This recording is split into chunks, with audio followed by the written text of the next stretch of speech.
سلام، اینجا یه لامپ LED سالمو داریم. نورش می‌بینید چقدر زیاده. گاهی اوقات یه مشکلی واسه ریسه‌های لامپ‌های LED ایجاد میشه که مثل این مورد نور لامپ خیلی کم میشه.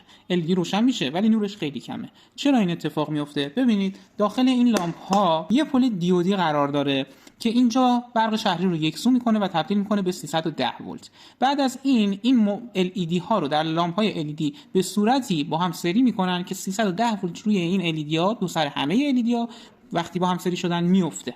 اما اگه ما بخوایم دیگه هیچ قطعه دیگه اضافه نکنیم، به سرعت به خاطر جریان زیادی که از LED ها عبور میکنه LED ها میسوزه. اینجا میان از یه IC استفاده میکنن که جریان مصرفی لامپ LED رو تنظیم بکنن. حالا این جریان چجوری تنظیم میشه؟ با استفاده از یه مقاومت بین 2 تا حدوداً 10 اوم که در لامپ‌ها و ریسه‌های LED قرار میگیره. اینجا ما یه مقاومت 3 اوم داریم که بر اثر گرمای طولانی مدتی که این لامپ روشن بوده مقاومتش رفته بالاتر. همین باعث شده که نور LED مون کم بشه، با اینکه LED ها همه سالمن. ما میتونیم برای تعمیرش بیایم این مقاومت رو با یه مقاومت 3 اوم مثل این مورد که اینجا ما یه مقاومت دیپ 1/4 وات گذاشتیم عوض بکنیم و هیچ ایرادی نمیکنه، لامپتون دوباره زنده میشه.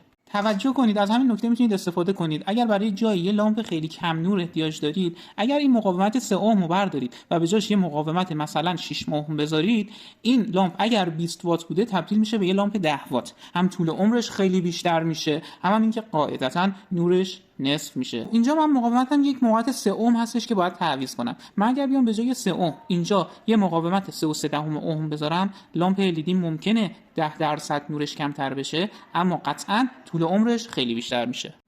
چرا میگم این لامپ LED عمرش بیشتر میشه؟ چون وقتی ما این مقاومت رو این مقدار ببریم بالاتر و جریان اعمال شده به این LED ها کمتر بشه، فشار کمتری هم به این LED ها میفته و باعث میشه که طول عمرشون بره بالا.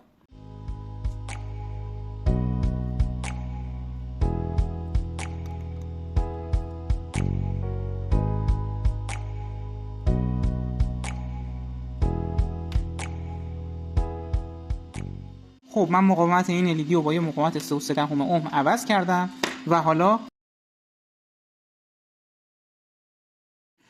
نکته آخری که باید بگم، مقاومت خود لامپ 3 اوم از نوع SMD 1/8 وات بود و مقاومتی که ما گذاشتیم خب دیپ هستش و این مقاومت 1/4 واته و 3.3 اومه. چون واتش از مقاومت قبلی بالاتره، به همین خاطر دیگه مشکل لامپ قبلی واسش ایجاد نمیشه. این نکته کجا کاربرد داره؟ یک، برای تعمیر این مدل لامپ ها. دو، زمانی که لامپ های LED هم روی ریسمون یا لامپمون میسوزه و اینا رو اتصال کوتاه میکنیم، عوض نمیکنیم، میتونیم این مقاومت رو یه مقدارش رو ببریم بالاتر و به همین شکل توان لامپ LED اون کمتر میشه، دیگه لامپ های دیگه شروع به سوختن نمیکنن.